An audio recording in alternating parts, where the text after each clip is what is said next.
Hey guys, what's up? It's Samantha, and today I'm going to be doing something a little different. I am going to be showing you guys how I maintain and update my sticker binders. So a couple of years ago, I posted a video detailing the massive undertaking of moving all of my character, functional, and script stickers onto removable sticker paper and putting them in binders. I used some ring planners that I had already, but you could use any kind of binder for this project, and I will have a card on the screen and have the video linked down below if you are interested in hearing more about how I did this project, why I did this project, all of that. And I do have all of the materials I used for this linked in my Amazon storefront page. If you want to know what sticker paper I used, all of that will be linked in the description.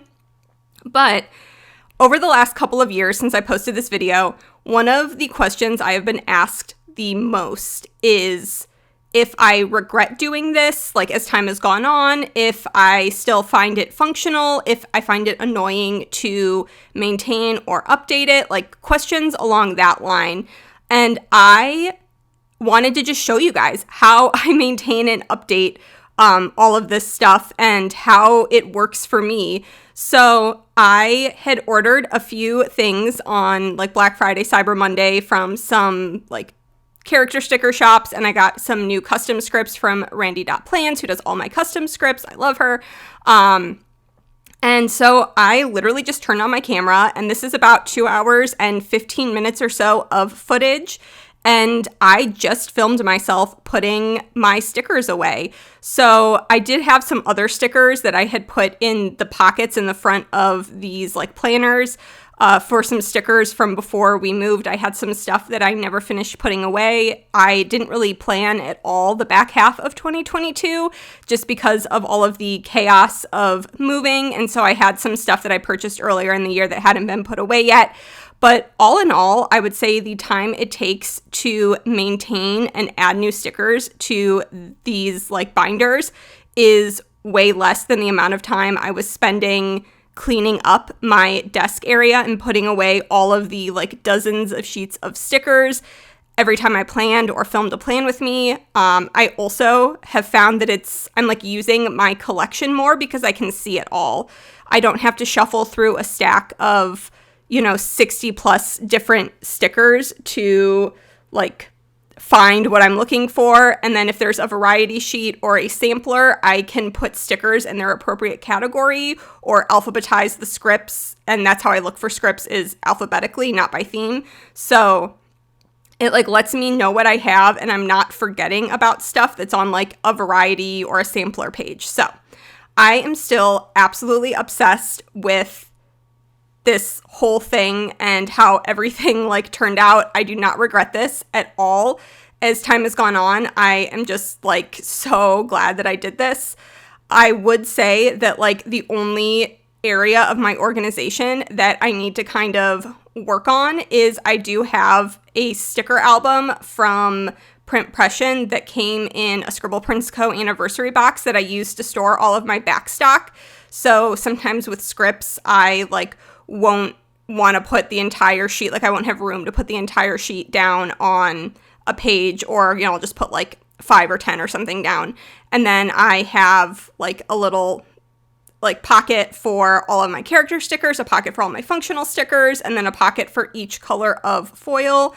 And I can like go through and pull out what I need. And for scripts, it's a little easier to find what I'm looking for because I just keep them alphabetized in the like pocket. So if I'm looking for coffee and crosswords, I can just like flip to the C's, like alphabetically, and see if I have the coffee and crossword sheet. But with my character stickers, I am thinking I'm going to make a Google sheet with all of the different like stickers that I have, because I definitely have a stack of like back stock. A lot of times if I'm buying from like stores like Fox and Cactus, where shipping's a little bit more expensive because she's in Australia, I'll buy like 2 or 3 of sheets that I know I use a lot of, and then I'll put it in back stock. And then sometimes I forget that I have that back stock, and I might order like another sheet of stickers, 8 or 9 months later or something, and not realize I had that backup sheet. So that is the one area where I need to like figure out how to know what is in my back stock. So I'm thinking like a Google sheet that I could access like from my phone or my computer,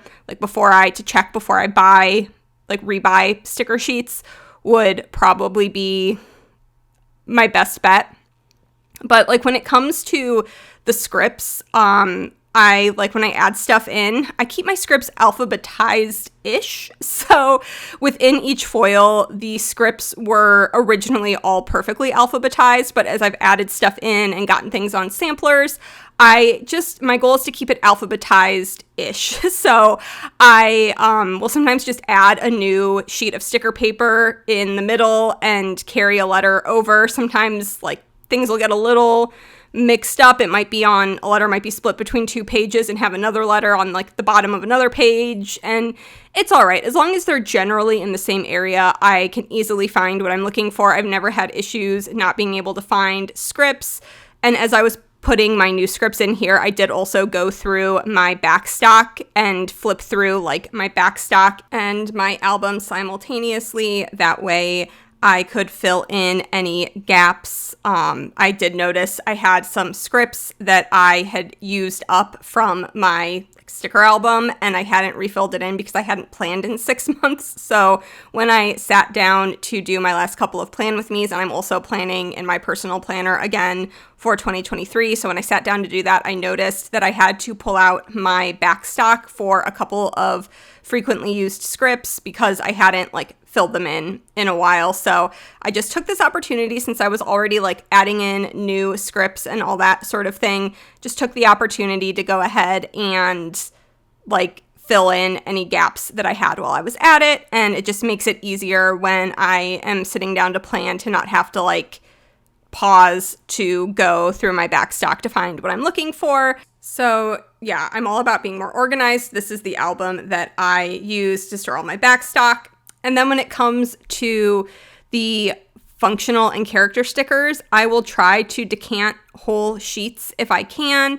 But if there isn't room, or if it's a sheet with like 25 of the exact same sticker and I'm not going to realistically use 25 in a reasonable period of time, something like a dentist sticker where I might only use a couple every year, I will just move a handful into like the appropriate category, and then I will put the rest of the sheet in my backstock. Or if it's a variety and there isn't a lot of room and I don't want to add a new page in, especially in this binder, because it is, as you can tell, it is very, very full right now, and there's not really room to add anything else into this.